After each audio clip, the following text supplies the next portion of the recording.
êtes étonné de la sortie, juste sur la temporalité, du ministre de l'Intérieur sur l'Algérie? Temporalité. La temporalité vise plusieurs objectifs. La première, c'est celle de faire incarner les Républicains et sa différence avec le macronisme dans le cadre où François Bayrou a présenté un budget il y a à peine 2-3 jours et donc il doit montrer quand même que les Républicains ne sont pas uniquement membres du socle commun mais ont leur propre appartenance et lui-même a sa propre différenciation par rapport à un budget jugé impopulaire aux yeux des Français. Le deuxième paramètre quand même, c'est que on lui aurait demandé pendant plusieurs mois de se taire sur ses positions initiales pour permettre la libération de Boualem Sansal. Et je pense que son interview intervient une semaine ou quelques jours après la condamnation confirmée en appel de Boualem Sansal à plusieurs années de prison. Et je pense que c'est ces deux motifs-là qui expliquent sa sortie. Dans le contexte, on vous le rappelle, où l'exécutif avance à tâtons sur l'Algérie, ça suffit. Qu'est-ce qui se passe ?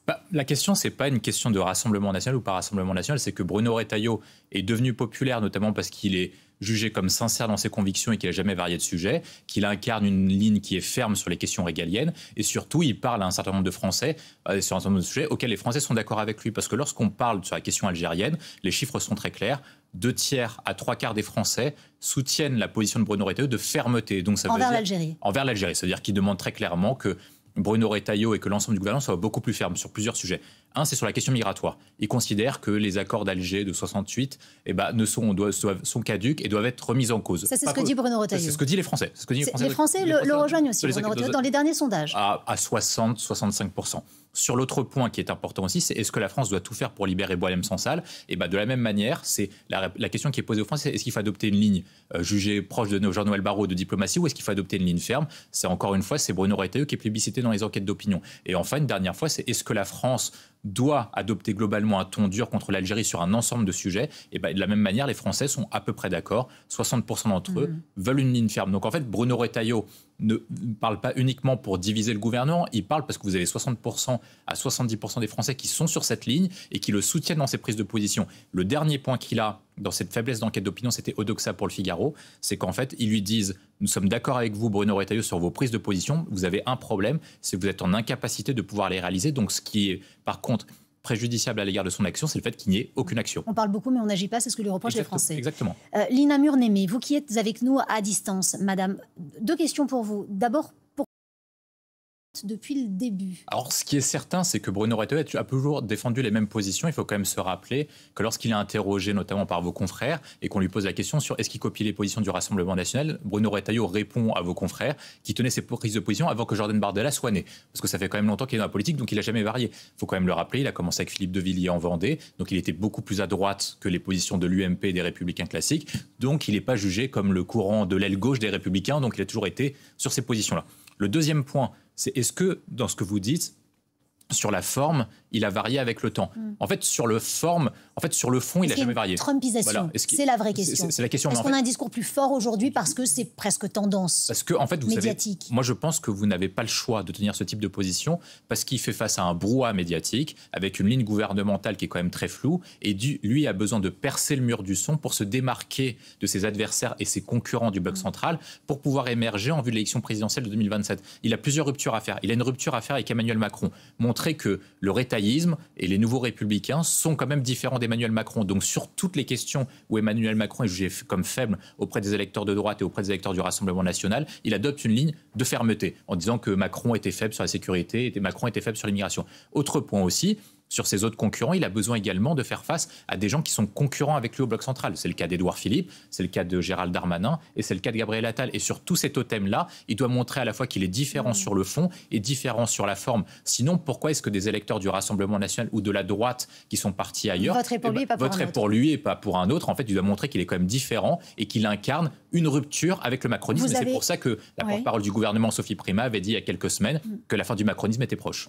Sa rupture presque avec Gérald Darmanin, qui est plutôt un ensemble pour la République depuis le début avec Emmanuel Macron. Tout à fait. Il doit montrer qu'il va avoir une rupture sur plusieurs points. Une rupture sur le logiciel de pensée. Ça veut dire qu'il veut montrer que la droite républicaine a un logiciel de pensée sur les questions régaliennes qui est complètement différent du macronisme. Et en fait, il différencie dans ce que vous dites un peu une forme d'angélisme de la part de Renaissance et du camp présidentiel. Et lui incarnerait le camp de la fermeté, de l'autorité. Sur les questions régaliennes et sur les questions notamment d'immigration, il l'avait dit très clairement. Il dit que selon lui, à la différence d'Emmanuel Macron, il considère que l'immigration n'est pas une chance. Et c'est à ce moment-là qu'il avait émergé émerger dans les enquêtes d'opinion. Et enfin, dernier point, il veut montrer également que sur les questions de diplomatie internationale, la France n'a pas vocation, entre guillemets, à se faire marcher dessus par d'autres pays et a vocation à se faire respecter. Et en fait, toute cette ligne-là est à la fois pour restaurer le potentiel électoral de la droite et surtout pour récupérer des potentiels électeurs qu'on pense surtout au Rassemblement national, mais les gens ne voient pas également dans les enquêtes d'opinion. C'est également l'opinion des électeurs d'Emmanuel Macron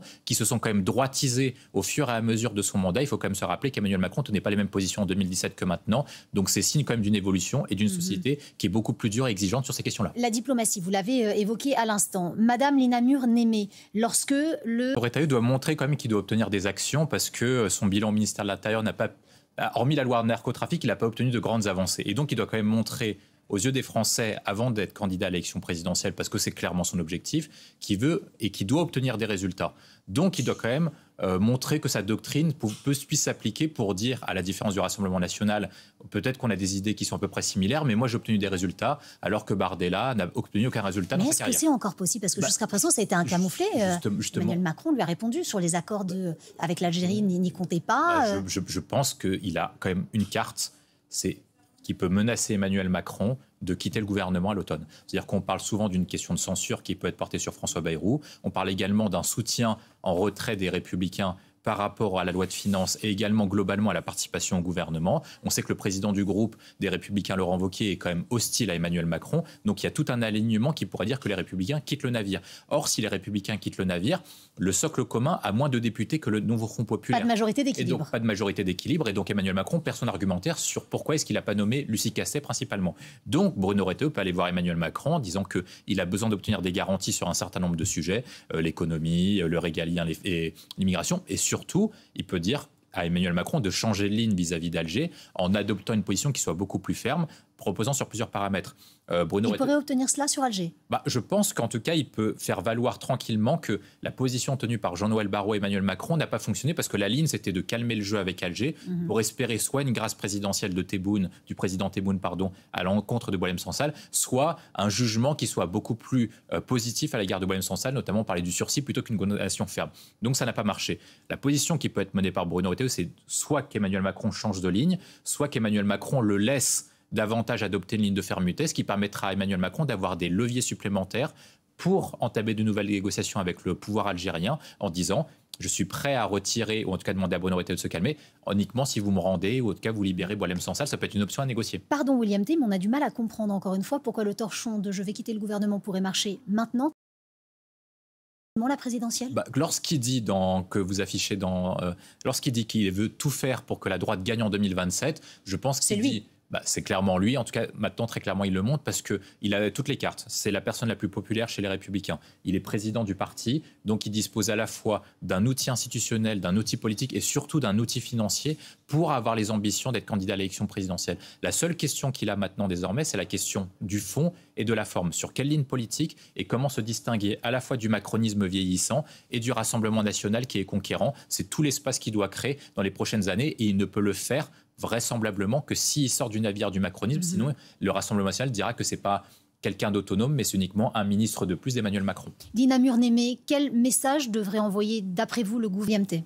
Il y a plusieurs points. Ce qu'on voit bien, là, c'est un contrôle de territoire entre les forces locales et qui contestent l'autorité et du maire et l'autorité de l'État à pouvoir intervenir dans la zone. Lorsque vous avez en fait des bandes qui mettent en place des contrôles routiers, c'est-à-dire qu'en fait ils disent qui a le droit de venir rentrer ou pas sur le territoire visé, qui font en place ce qu'on appelle du carjacking, c'est-à-dire qu'en fait ils mettent des vélos pour bloquer en fait les véhicules qui passent. Ça veut dire vous êtes dans notre territoire pour venir passer, c'est nous qui décidons qui allons rentrer et qui pouvons sortir. C'est le premier phénomène qui m'interpelle. Le deuxième phénomène, c'est ce qu'avait dit le maire, c'est qu'en fait on est sur une sociologie qui est similaire à celle des émeutes de 2023, c'est-à-dire un public qui est très jeune, qui a une maîtrise des armes, donc des mortiers, des feux d'artifice, etc., et qui n'hésite pas à pratiquer une violence qui est quand même excessive pour des personnes de cet âge-là. C'est-à-dire que lorsque vous utilisez un mortier pour tirer sur un policier et que vous avez, selon le maire, entre 12 et 16 ans, c'est pas tout à fait anodin. Ce sont des personnes qui ont grandi dans un phénomène de violence, notamment dans le fameux jeu vidéo GTA. Ensuite, après, le dernier point que je vois, c'est comment on fait pour intervenir rapidement et quelle va être la réponse de l'État pour non pas apporter une réponse qui soit uniquement par rapport à votre couverture médiatique, mais qui soit durable dans ce quartier, parce que comme vous l'avez dit, le quartier fait face à des difficultés qui sont quotidiennes. Le ministère de l'Intérieur va vraisemblablement déployer la CRS 8 pour venir. Voilà, ensuite, après, ils vont venir, après, ils vont repartir. Mais les CRS 8, ils ne vont pas rester, bien évidemment. Le point essentiel, au-delà de la question des moyens, c'est la question de la philosophie. Vous avez des quartiers qui ont un modèle alternatif au développement républicain. C'est-à-dire que ça a été décrit tout à l'heure. Au lieu de faire l'école, puis ensuite après faire le collège, le lycée, et de éventuellement faire des études supérieures, que ce soit en études professionnelles ou en études de recherche, et ensuite après de trouver un travail, vous avez un modèle qui est parallèle. Le modèle parallèle est celui du crime organisé. C'est-à-dire que vous avez des gens qui, pour monter dans la société, au lieu d'avoir 20 sur 20 en maths, doivent faire un certain nombre de guetteurs, doivent faire un certain nombre de deals, un certain nombre d'actes de délinquance ou d'actes de criminalité. Et c'est cette manière-là, dans ces cités ou dans ce qu'on appelle des territoires perdus de la République, qui vous permettent de monter dans la société. Donc la question, c'est une question de modèle. Comment on fait pour que notre modèle républicain classique soit plus attractif que le leur? Mais est-ce qu'on a les moyens de nos ambitions pour ce modèle? Il y a plusieurs points. Il y a une question de comment on fait pour, faire en sorte que ces personnes soient éduquées à notre façon et voient le même modèle que nous. Donc c'est une question éducative. Et ensuite, après, il faut faire en sorte aussi, parce que c'est quand même utile lorsque vous n'avez pas beaucoup d'argent, de faire en sorte que l'autre modèle vous coûte très cher à développer. Parce que si vous mettez en place un système de sanctions qui est quand même très important, il va être de moins en moins attractif pour ces jeunes et pour les parents surtout à laisser faire. Notamment, on se rappelle d'une scène qui était marquante lors des émeutes urbaines de 2023, c'est qu'en complémentarité du travail des forces de l'ordre, vous aviez les parents qui allaient choper les gamins et qui les ramenaient à la maison. Donc il faut faire en sorte que ce modèle ne soit pas attractif. Mais lorsque vous avez un jeune, et ça a été rappelé, qui rentre à la maison et qui vous permettre de compléter un deuxième salaire, est-ce que le parent qui vit tout seul ou la mère qui vit toute seule est en capacité de pouvoir tenir toute la famille, surtout si c'est dans une famille? Non, c'est même au-delà. En fait, vous avez raison de citer le sujet, la question de comment on fait pour que le quartier soit tenu par les forces de la loi de la République. Ça, c'est le premier point.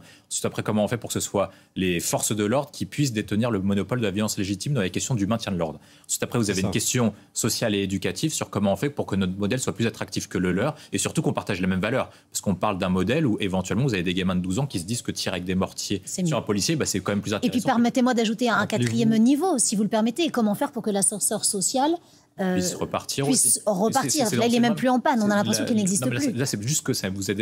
Après, vous avez un autre point, et ça a été démontré aussi pendant les émeutes de 2023, c'est que vous avez certains pouvoirs publics qui ont laissé développer ce modèle-là parce que ça permettait en fait de ce qu'on appelle acheter la paix sociale. Et à travers des accommodements dits raisonnables, vous avez des gens en fait qui se sont dit vaut mieux que ce soit eux qui gèrent le point de deal ou qui gère le quartier, comme ça nous permet éventuellement de tenir et de pouvoir contrôler les violences dites urbaines. Et donc vous avez tous ces points-là qui doivent être traités avec, comme vous l'avez rappelé, de moins en moins de moyens, parce qu'en fait le point il est certes sécuritaire, mais c'est aussi comment on fait pour avoir une justice pénale qui soit efficace, alors que les tribunaux sont débordés, qu'il n'y a pas assez de greffiers, qu'il n'y a pas assez de juges, et que l'aide du jugement est entre 18 et 24 mois. Je vous rappelle qu'il n'y a plus de place en prison non plus. Je vous rappelle aussi qu'il ne faut pas oublier, je vous rappelle, il y a quelques années, il y avait eu des articles qui étaient sortis l'été, il y avait eu des sujets. Droit a les moyens très concrets de lutter. Qu'en pensez-vous, William T? Moi, je pense qu'on a vécu un tournant qui base sur deux phénomènes.